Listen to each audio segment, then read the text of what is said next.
પિતૃપક્ષમાં ભૂલથી પણ આ વસ્તુ ન ખાવી જોઈએ.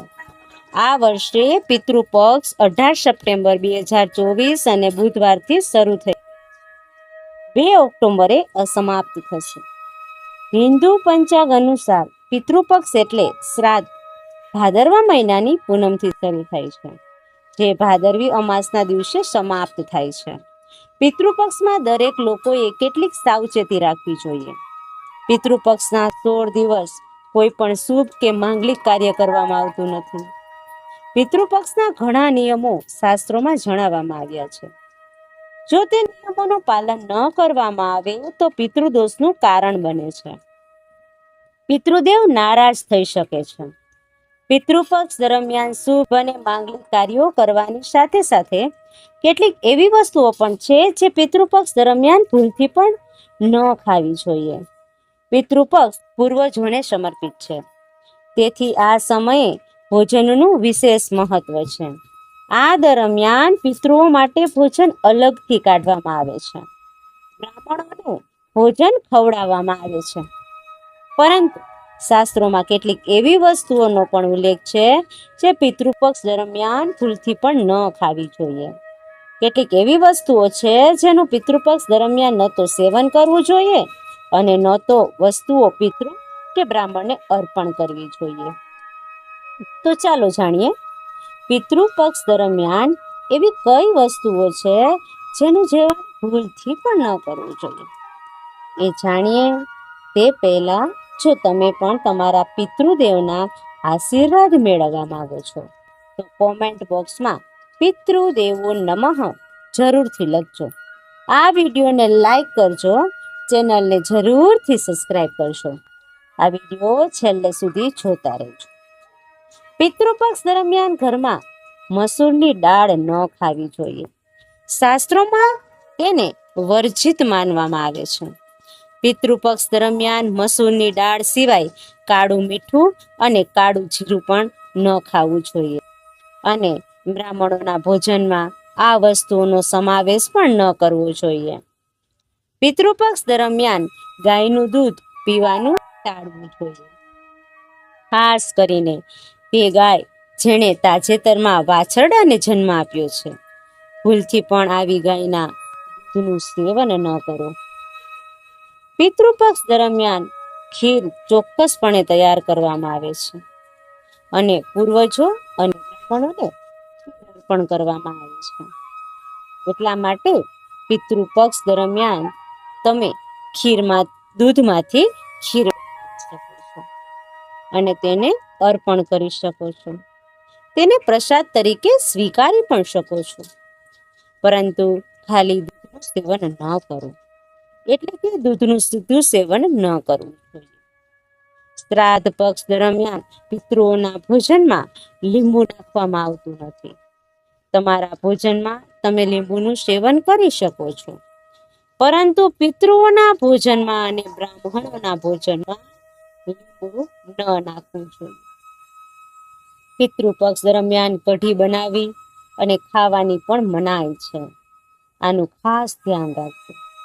પિતૃપક્ષ દરમિયાન કળથીની દાળનું સેવન પણ ન કરવું. પિતૃપક્ષ દરમિયાન ન તો કોઈએ વાસી ભોજન ખાવું, ન તો કોઈએ કરવું. જો કોઈ જરૂરિયાતમંદ વ્યક્તિ તમારા દરવાજે આવે તો તેને પણ વાસી ભોજન ન આપતા. શાસ્ત્રોમાં કહેવામાં આવ્યું છે કે પિતૃપક્ષ દરમિયાન પિતૃઓ કોઈ પણ રૂપમાં દ્વાર પર આવે છે અને જો આવી સ્થિતિમાં તમે પિતૃઓને વાસી ભોજન આપો છો તો પિતૃદોષનો સામનો કરવો પડે છે.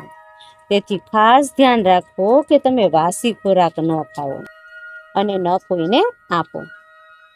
પિતૃપક્ષ દરમિયાન ભૂલથી પણ ક્યારેય પડોશી પાસેથી માંગીને ભોજન ન ખાવું જોઈએ. પિતૃપક્ષ દરમિયાન એવું કોઈ કામ ન કરવું જેનાથી આપણા પૂર્વજો નારાજ થઈ શકે. ધ્યાનમાં રાખો કે પિતૃપક્ષ દરમિયાન તમે તમારા પૂર્વજો માટે જે પણ ભોજન તૈયાર કરો છો, તમારે તે ભોજનમાં તલ અવશ્ય નાખવા જોઈએ. પિતૃપક્ષ દરમિયાન જે કોઈ પિતૃઓ માટે ભોજન બનાવે છે, બ્રાહ્મણોને ભોજન પીરસે છે, પંચબલી અર્પણ કરે છે, પૂર્વજોના નામ પર કોઈ જરૂરિયાતમંદ વ્યક્તિને ભોજન આપે છે, તેને ભોજનમાં થોડા કાળા તલ અવશ્ય નાખવા જોઈએ. શાસ્ત્રો અનુસાર જે અન્નમાં કાળા તલ હોય છે તે પિતૃઓ દ્વારા સ્વીકારવામાં આવે છે, પરંતુ જે ભોજનમાં કાળા તલ ન હોય તે ભૂત અને પ્રેત ગ્રહણ કરે છે. એટલા માટે આ વાતનું ખાસ ધ્યાન રાખો કે તમારે તમારા પૂર્વજોને તેમના ભોજનમાં કાળા તલ ઉમેરીને જ અર્પણ કરવું જોઈએ. કાળા તલ શ્રાદ્ધ ભોજનને ભૂત અને પિશાચથી બચાવે છે. એટલા માટે આ વાતનું ખાસ ધ્યાન રાખો. અને ગરુડ પુરાણ અનુસાર તમે તમારા પૂર્વજો માટે કઈ કઈ વાનગીઓ તૈયાર કરવી જોઈએ? સૌથી પહેલા તો દૂધ અને ખાંડની બનેલી ખીર છે. જો તમે પૂર્વજો માટે બધી વાનગીઓ બનાવી શકતા નથી તો પૂર્વજોને સંતુષ્ટ કરવા માટે તમારે દૂધ અને ખાંડની ખીર બનાવવી જોઈએ. તેઓ આ વાનગીથી સૌથી વધુ આનંદ મેળવે છે અને તે તમારા ઉપર ખૂબ જ પ્રસન્ન થાય છે. બીજી વસ્તુ છે શુદ્ધ ઘીની રોટલી. શુદ્ધ ઘીમાંથી બનેલી રોટલી અવશ્ય બનાવો અને તમારા પૂર્વજોને યાદ કરીને એક રોટલી કાગડા માટે અને 2 નાની નાની રોટલી બનાવી ગાય અને કૂતરાને ખવડાવો. આનાથી પૂર્વજો ગમે તે રૂપમાં પૃથ્વી પર હાજર જ હશે. તેઓ સંતુષ્ટ થશે અને ચોક્કસ તમને આશીર્વાદ આપશે. હવે પછીની વસ્તુ છે પીળી મગની દાળ અને સફેદ અડદની દાળ. ગરુડ પુરાણમાં આ 2 કઠોળનો ઉલ્લેખ છે, જેમાં 2 કઠોળમાંથી બનેલી વાનગીઓ, પછી ભલે મીઠી હોય કે નમકીન, પિતૃઓ માટે તૈયાર કરવી જોઈએ. જો તમે આ દાળને તેમની શ્રાદ્ધ તિથિએ બનાવશો તો વધુ ફાયદાકારક છે. આ સિવાય જો પિતૃઓ માટે બટેકા, ઘઉંની પૂરી, મીઠો ગોળનો રોટલો, મીઠા કેસરવાળા ભાત, કાળા ચણાની વસ્તુઓ તૈયાર કરવામાં આવે તો પિતૃઓ પ્રસન્ન થઈને તેનો સ્વીકાર કરે છે. ચાલો હવે આપણે જાણીએ એ પિતૃ પક્ષમાં ભોજન કેવી રીતે બનાવવું. જેમ આપણે ભગવાનને ભોજન અર્પણ કરીએ છીએ તે ચાખતા કે એઠું કરતા નથી, તેવી જ રીતે આપણે આપણા પૂર્વજોને ભોજન અર્પણ કરતા પહેલા ચાખવું જોઈએ નહીં. ભોજન બનાવતા પહેલા તમારે સંપૂર્ણપણે શુદ્ધ થવું જોઈએ. તમારે સ્નાન કર્યા વિના પિતૃ ભોજન બનાવવું જોઈએ નહીં. અને જે સ્ત્રીને માસિક ધર્મ આવે છે તેને પણ પિતૃ ભોજન બનાવવું જોઈએ નહીં. પિતૃ ભોજન બનાવતા પહેલા ગંગાજળનો છંટકાવ કરી રસોડું સાફ કરવું જોઈએ. જો ગંગાજળ ઉપલબ્ધ ન હોય તો સામાન્ય પાણી હોય એ છાંટીને પણ તમે સાફ કરી શકો છો. અને પછી ભોજન બનાવતા પહેલા ઓમ પિતૃદેવાય નમઃ અથવા ઓમ વાસુદેવાય નમઃ આ મંત્રનો ઉચ્ચાર કરીને ભોજન બનાવવાની શરૂઆત કરવી જોઈએ. ચાલો મિત્રો, હવે આપણે એ જાણીએ કે કેવું ભોજન ન બનાવવું જોઈએ. પિતૃપક્ષ દરમિયાન ભોજનમાં તામસિક વસ્તુઓનો ઉપયોગ ક્યારેય ન કરવો જોઈએ. માત્ર સાત્વિક ભોજન જ તૈયાર કરી તેમને પીરસવું જોઈએ. માંસાહારી ભોજન ક્યારેય ન બનાવવું જોઈએ. તામસિક વાનગીઓની સાથે ડુંગળી, આદુ અને લસણનો પણ શ્રાદ્ધ ભોજનમાં ઉપયોગ ન જ કરવો જોઈએ.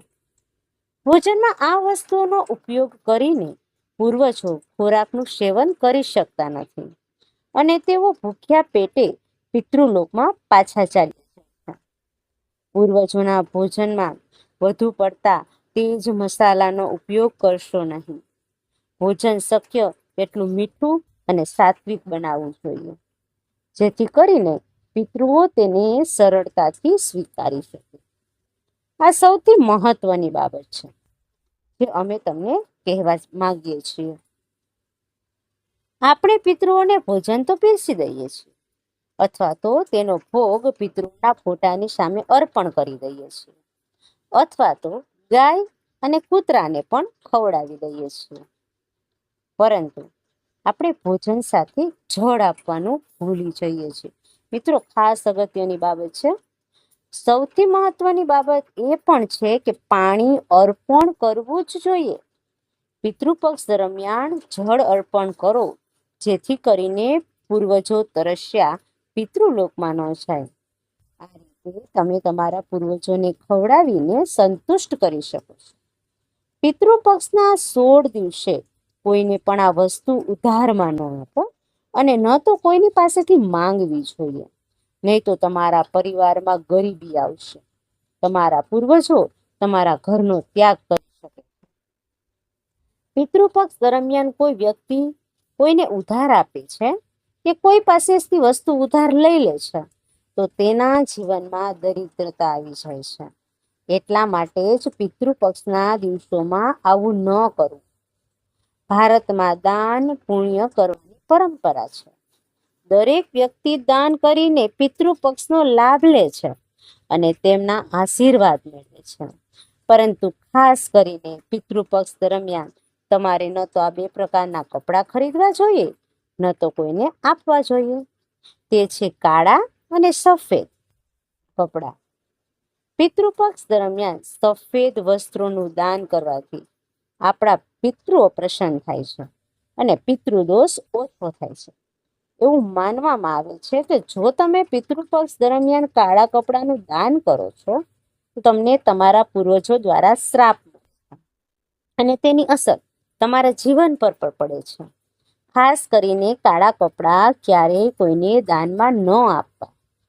આ દિવસે ફાટેલા કપડાં પણ દાનમાં ન આપવા. એવી પણ માન્યતા છે મિત્રો કે જો તમે આમ કરો છો તો વ્યક્તિના જીવનમાં ગરીબી આવે છે અને રાહુ દોષની અસર પણ થાય છે અને સાથે જ આપણા પૂર્વજો આપણાથી નારાજ થવા લાગે છે. તેથી તમારે આ વાતનું ધ્યાન રાખવું જોઈએ. તમારા પૂર્વજો સંબંધિત ધન કે કોઈ પણ પ્રકારની વસ્તુ તમે કોઈ પણ વ્યક્તિને ન આપો. જેમ કે આપણા વડીલો દ્વારા આપવામાં આવેલ કોઈ પણ ચાંદીનો સિક્કો અથવા આશીર્વાદ તરીકે આપવામાં આવેલી કોઈ કિંમતી વસ્તુ, કોઈ પણ ધાર્મિક વસ્તુ, ભગવાન સંબંધિત કોઈ પણ પ્રકારનું પ્રતીક અને પૂજા સામગ્રી તમારે ભૂલથી પણ ક્યારેય કોઈને ઉધાર કે દાનમાં આ વસ્તુ ન આપવી જોઈએ. કારણ કે એવું માનવામાં આવે છે કે જો તમે આવી સામગ્રી અન્ય વ્યક્તિને આપો છો તો તમારા પૂર્વજો ગુસ્સે થઈ જાય છે અને વડીલો દ્વારા આપવામાં આવેલ આશીર્વાદ સમાપ્ત થાય છે.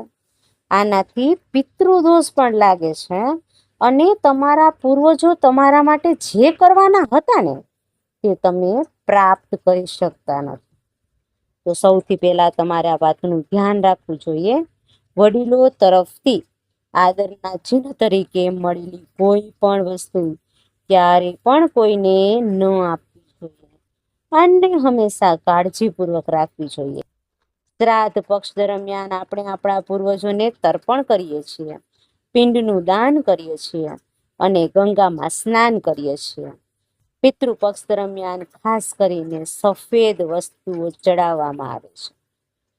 આ વાતનું પણ ધ્યાન રાખો કે પિતૃપક્ષના દિવસે આપણા પૂર્વજોને અર્પણ કરવા સિવાય જો કોઈ તમારી પાસે વહેલી સવારે છાસ માંગવા આવે, સાંજે પૈસા ઉધાર લેવામાં આવે, તો ભૂલથી પણ તમારે ન આપવા જોઈએ. જો તમે તમારા પૂર્વજોને અર્પણ કરવા સિવાય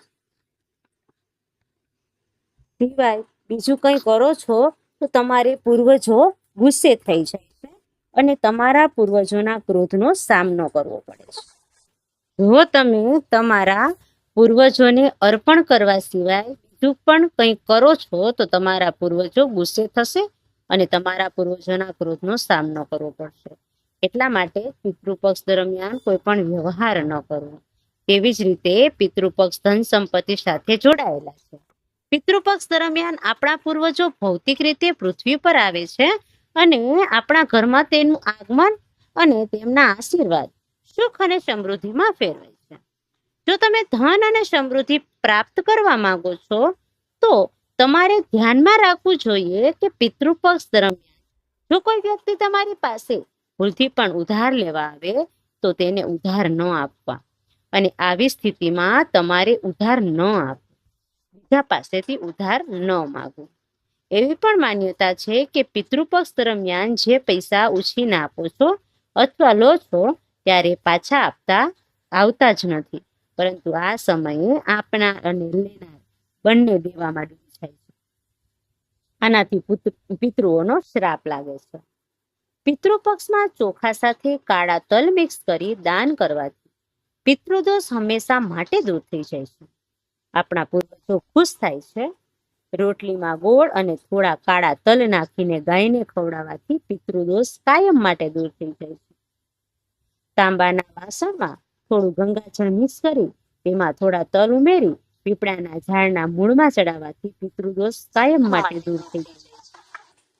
જો તમે કોઈને ભેટ આપવા માંગતા હો અથવા ભેટ તરીકે કઈ વસ્તુ આપવા માંગતા હો તો ખાસ કરીને પિતૃપક્ષ દરમિયાન તમારે પહેરેલી ઘડિયાળ અથવા બજારમાં ખરીદેલી નવી ઘડિયાળ કોઈને આપવી જોઈએ નહીં, કારણ કે તે દરેક વ્યક્તિનો સારો અને ખરાબ સમય ચાલતો રહે છે.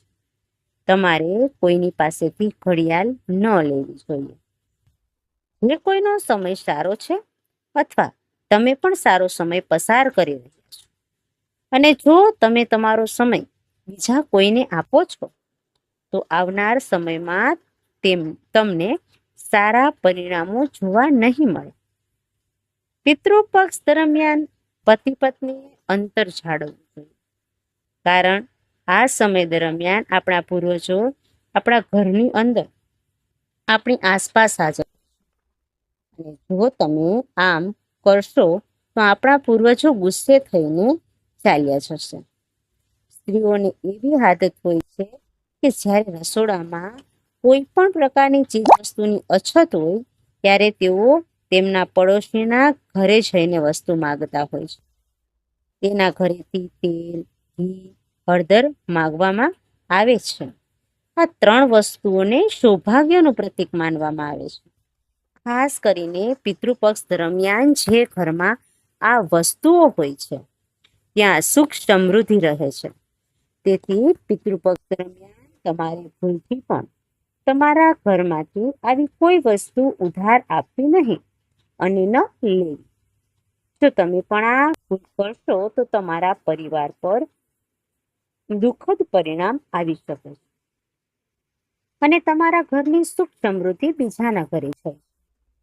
જો કોઈ વ્યક્તિ પિતૃપક્ષ દરમિયાન દરરોજ મીઠાનું દાન કરે તો એના આશીર્વાદ વિશેષ બની જાય છે.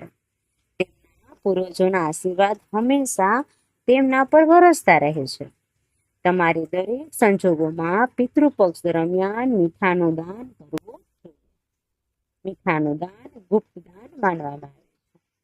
જો તમે સુખ સમૃદ્ધિ ઈચ્છવા માંગતા હો અને તમારા પૂર્વજોના આશીર્વાદ મેળવવા માંગતા હો તો પિતૃપક્ષ દરમિયાન મીઠાનું દાન કરવાનું ભૂલશો નહીં. મીઠાનું દાન કરવું શ્રેષ્ઠ અને શુભ માનવામાં આવે છે. મિત્રો, જો આ વિડીયો તમને પસંદ આવ્યો હોય તો વિડીયોને લાઈક કરજો, ચેનલને સબસ્ક્રાઇબ કરજો અને બાજુમાં આપેલા આઇકોનને પ્રેસ કરીને ઓલ ઉપર સિલેક્ટ કરી દેજો, જેથી તમને વિડીયોની નોટિફિકેશન સૌથી પહેલા મળતી રહે. અને કોમેન્ટ બોક્સમાં પિતૃદેવો નમઃ જરૂરથી લખજો. ચાલો હવે મળીશું નવા વિડીયોમાં.